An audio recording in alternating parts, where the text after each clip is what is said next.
respectful to those gentlemen if, entertaining as I do, opinions of character very opposite to theirs, I shall speak forth my sentiments freely and without reserve. This is no time for ceremony. The question before the House is one awful moment to this country. For my own part, I consider it as nothing less than a question of freedom or slavery. And in proportion to the magnitude of the subject, ought to be the freedom of the debate. That is the only way in which we can hope to arrive at truth and to fulfill the great obligation of God and our country. Were I to hold back my enemy's mouth such a time as this, for fear of giving offense, I would consider myself as guilty of treason towards my country, and of an act of disloyalty towards the majesty of heaven, which I revere above all earthly kings. Mr. President, it is natural for man to indulge in the illusions of hope. We are apt to shut our eyes against a painful truth, and to listen to the song of that siren until she transforms us into beasts. But is this the part of wise men engaged in a great and arduous struggle for liberty? Are we disposed to be of the number of those who having eyes see not, and having ears hear not, the things which so nearly concern our temporal salvation?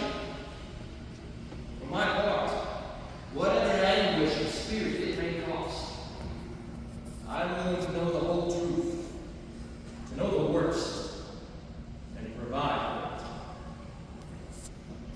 I have but one lamp by which my feet are guided, and that is the lamp of experience. I know of no way of judging the future but by the past. And judging by the past, I wish to know what there has been in the conduct of the British ministry for the last 10 years to justify these hopes with which gentlemen seem so pleased to solace themselves and the House. Was it that insidious smile with which our petition has been so lately received? Trust it not, sirs. It will prove a snare to your feet. Suffer not yourselves to be betrayed with a kiss.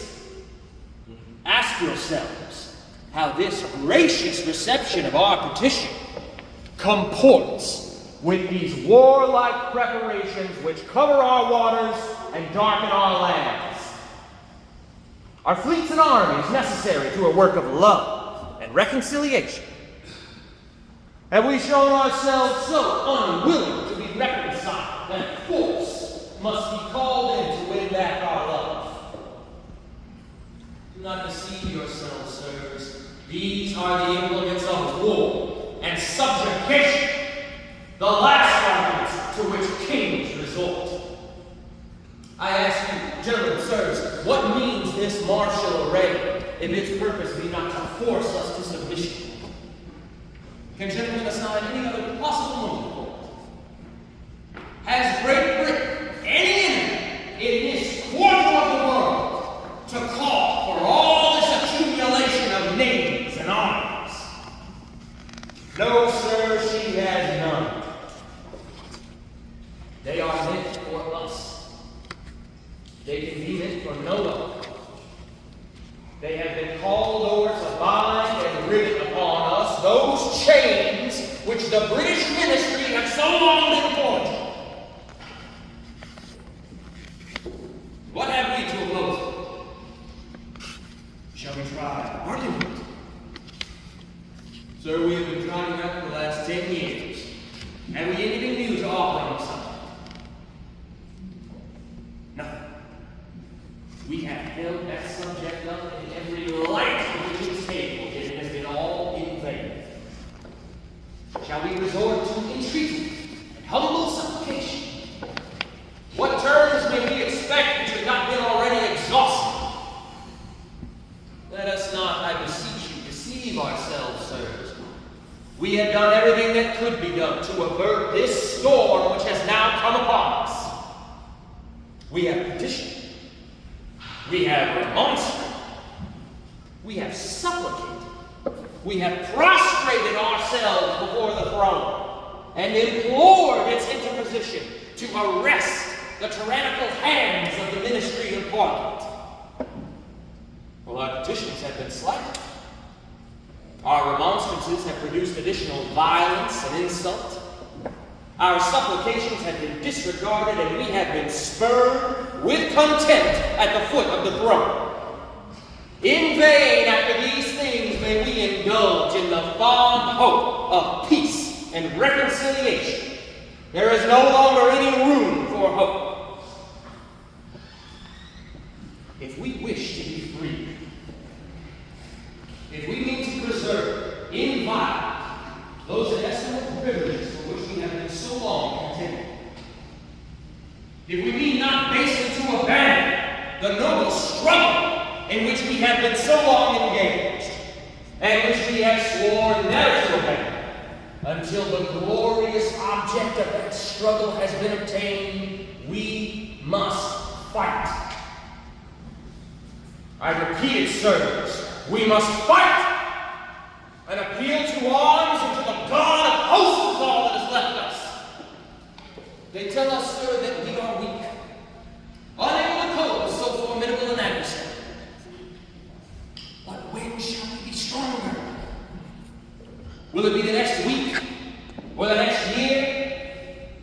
Will it be when we are totally disarmed and when a British guard is stationed in every house?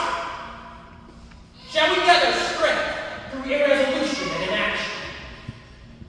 Shall we acquire the means of effectual resistance by lying supinely on our backs and hugging the elusive phantom of hope until our enemies shall have bound us up hand and foot? No, sir.